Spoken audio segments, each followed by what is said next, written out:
Kali ini kita akan mempelajari tentang metode yang bab metode yang terakhir, yaitu method overloading. Nah, method overloading ini digunakan untuk jika ada beberapa atau kita dapat menggunakan metode yang digunakan dengan tipe data yang berbeda. Oke, kita akan membuat contoh pertama adalah dengan membuatnya dengan static. Ini adalah contoh yang sederhana untuk melakukan print atau menampilkan.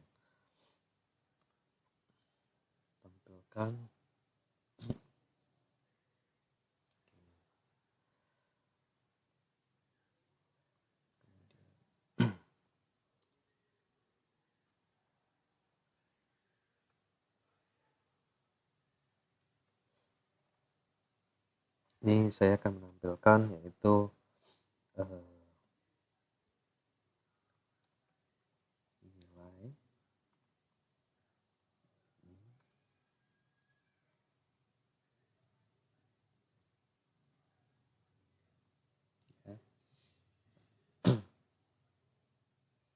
seperti ini. Kemudian nah, sekarang saya akan memanggil untuk print A. Print saya akan menampilkan dengan karena ini adalah tipe data integer, ya, perhatikan bahwa ini adalah tipe data integer, maka saya harus memberikan print bertipe data integer, ya, sehingga saat saya memberikan nilai 11 seperti ini, maka baru dia bisa berjalan. Nah, contohnya ya, nilai sama dengan 11. Oke. Saat ini kalau saya memberikan dengan tipe data desimal, misalkan dengan tipe data 0,0 seperti ini, maka akan terjadi error, ya, atau 0,5 seperti itu. Maka akan terjadi error di sini. Nah, jadi kita print ini hanya bisa digunakan untuk integer saja.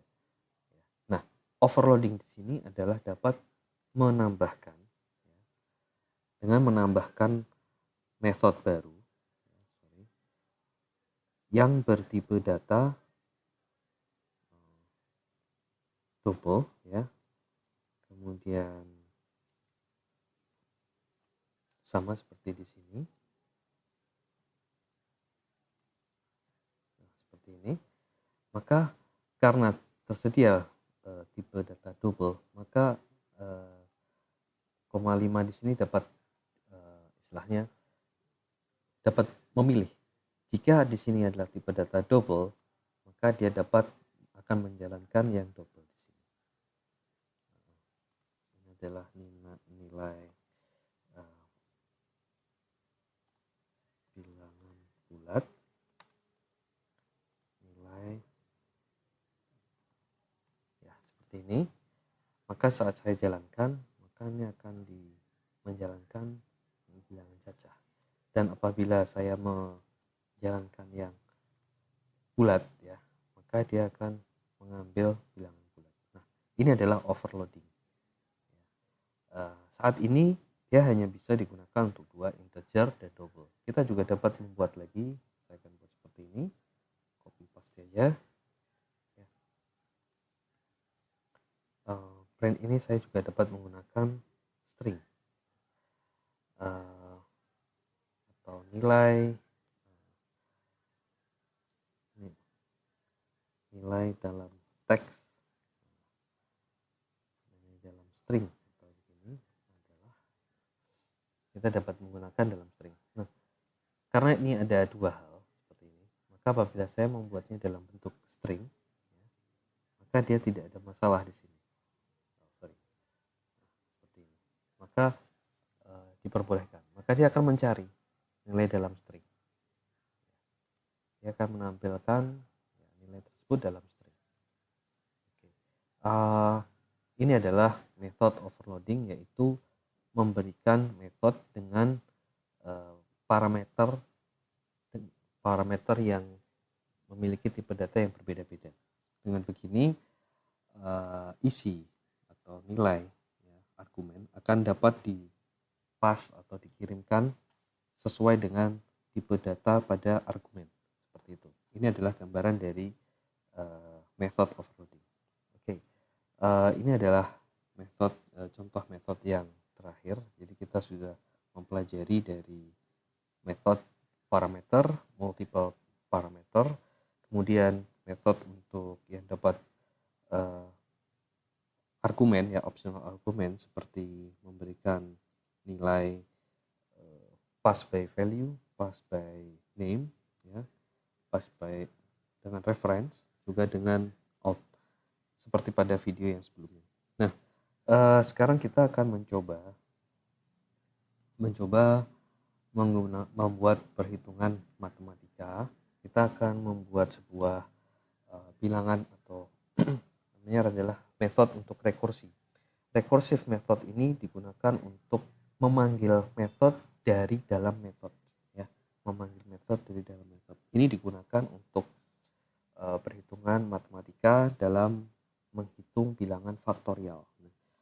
Bilangan faktorial itu adalah misalkan kita memiliki, katakanlah saya buatkan contoh, misalkan faktorial dari 5, ya, bilangan faktorial dari 5 ini contohnya adalah 5, nanti akan dikalikan dengan 4, dikalikan dengan 3, dikalikan dengan 2, dikalikan dengan 1. Nah, seperti ini, maka hasilnya adalah berapa? Nah, seperti itu. Ini adalah perkalian untuk mendapatkan bilangan faktorial. Ya, jadi ada perulangan di situ dan nilainya akan dikurangkan. Nah, kita bisa menggunakan for loop untuk mengurangi nilainya, bisa, tapi kita dapat menggunakan metode. Metode ini akan lebih simple penggunaannya jika menggunakannya dengan tepat, ya. Seperti itu.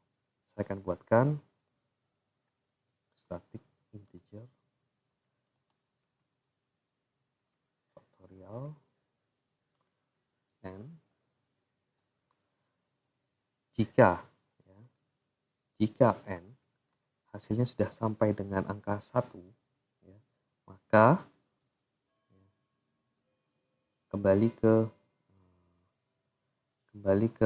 1, hasilnya kembalikan ke 1, seperti itu, ya, artinya dikosongkan.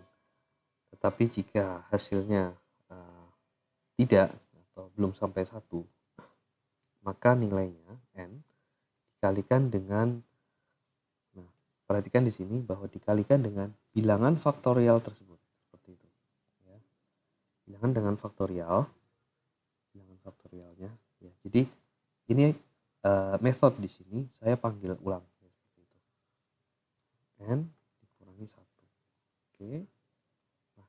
Nah, ini adalah pemanggilan faktorial dengan nilai n yang dikurangi 1. Ini adalah n dikurangi 1, ya. N tersebut yang ada di sini yang dipanggil akan dikurangi 1. Dan jika hasilnya adalah belum sampai 1, maka dikurangi lagi dengan 1, dikurangi seterusnya sampai dengan bernilai 1. Nah, jika saya memanggilnya dengan integer, katakanlah di sini adalah saya memiliki nilai n, kamu juga, ya. Nilai n sama dengan, katakanlah di sini 5. Kemudian saya memanggil dengan konsol saja, konsol write line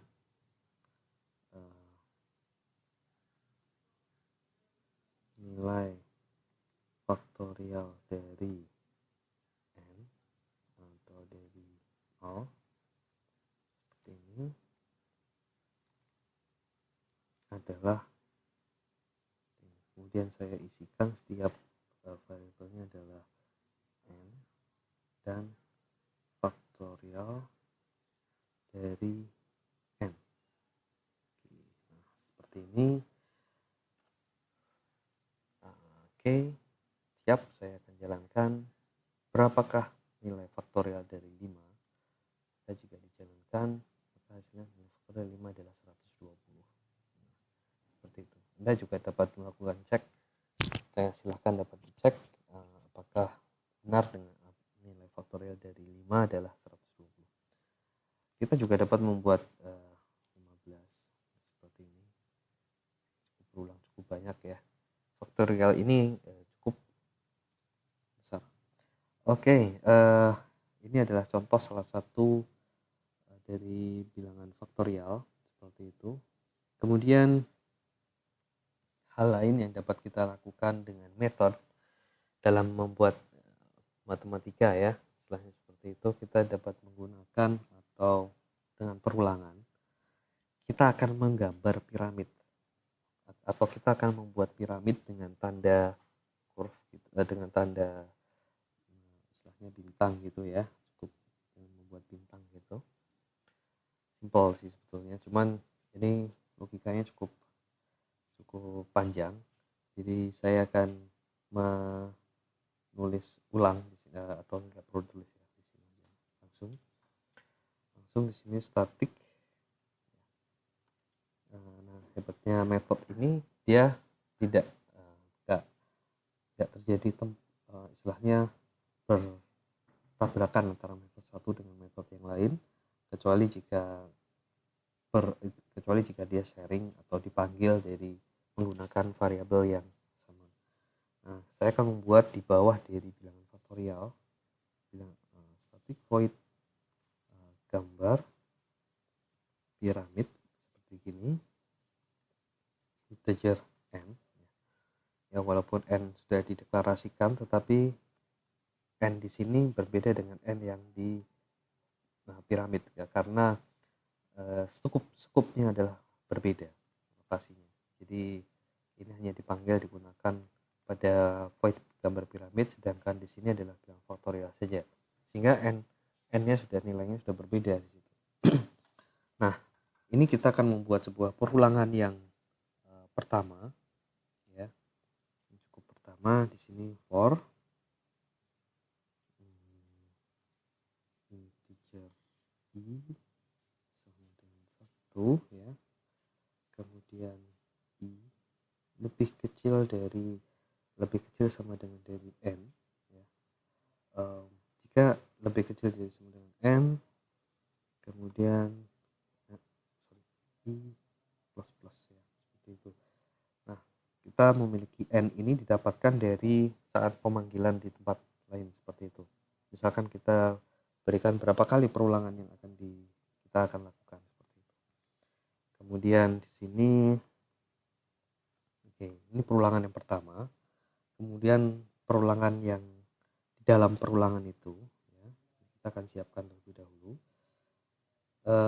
Di sini adalah for ya, perulangannya integer j ya, ada i, ada j, mungkin lebih untuk membedakan saja antara i dan j. Di sini saya akan memanggil yang di atasnya atau yang i. Nah, karena kita akan melakukan perulangan di dalam perulangan itu sendiri, sehingga cukup dapat dipanggil kembali. Kemudian n, selanjutnya di sini ada j plus plus. Oke, nah selanjutnya di sini kita berikan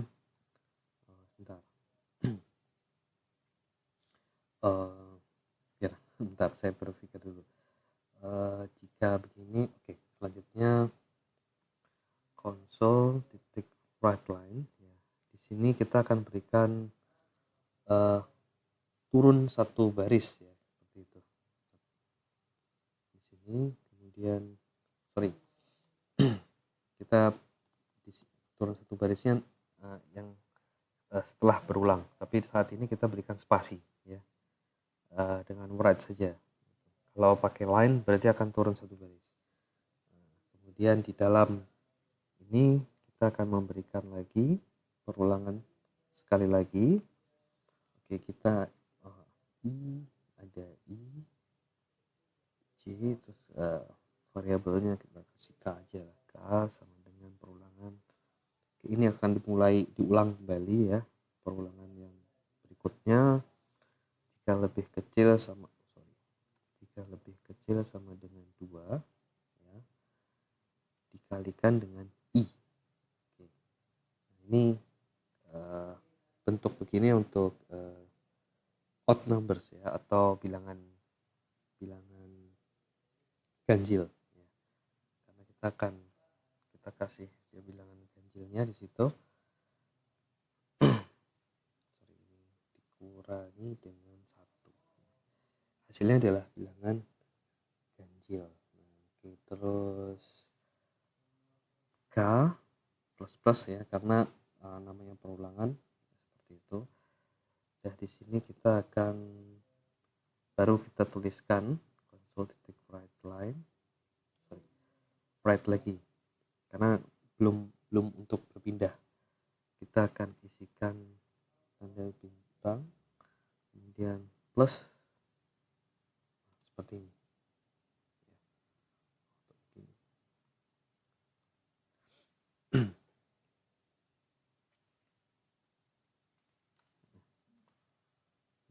Oke, kita nanti akan coba.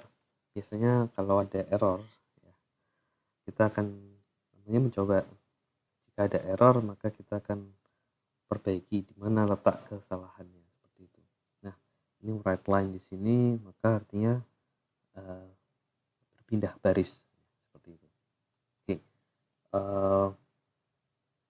contohnya begini. Oke, kita perhatikan bahwa ini akan berputar ya, berputar lagi, dan ini berputar untuk menghasilkan spasi seperti ini. Kemudian dia akan memberikan bilangan yang berikutnya ya, saat ini. Oke, kemudian saya akan panggil untuk metode gambar piramid di sini melalui oke ya, saat ini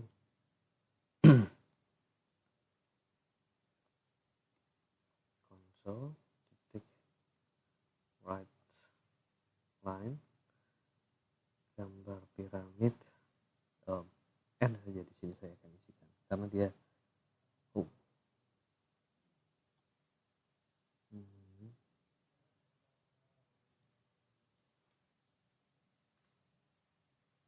ya, karena ini adalah void ya. Karena ini adalah void, maka gambar piramid, my bad ya, seperti ini. Oke, gambar piramid ya, dengan n bernilai 15. Oke, saya buat dulu angkanya adalah 5 ya, biar mudah bila ada kesalahan seperti itu. Ini faktorial, sedangkan di sini adalah metode untuk gambar piramid ya.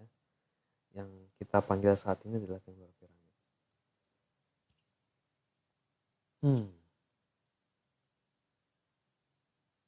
Ya, ini ada suatu ya, dimana di sini piramidnya memang sepertinya sudah benar, tetapi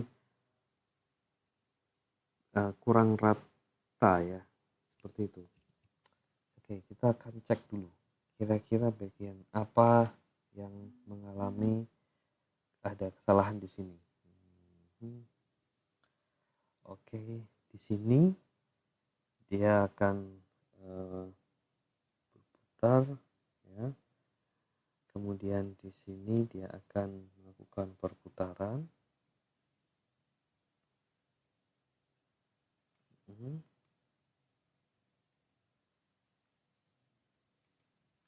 Right ya, betul. Kemudian for integer k sama dengan 1. Oke, bentar saya masukkan casing dulu. Oke.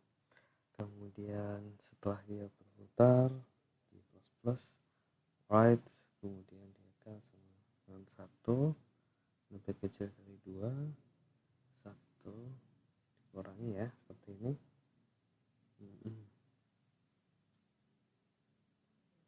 Ya, ini console right bintang plus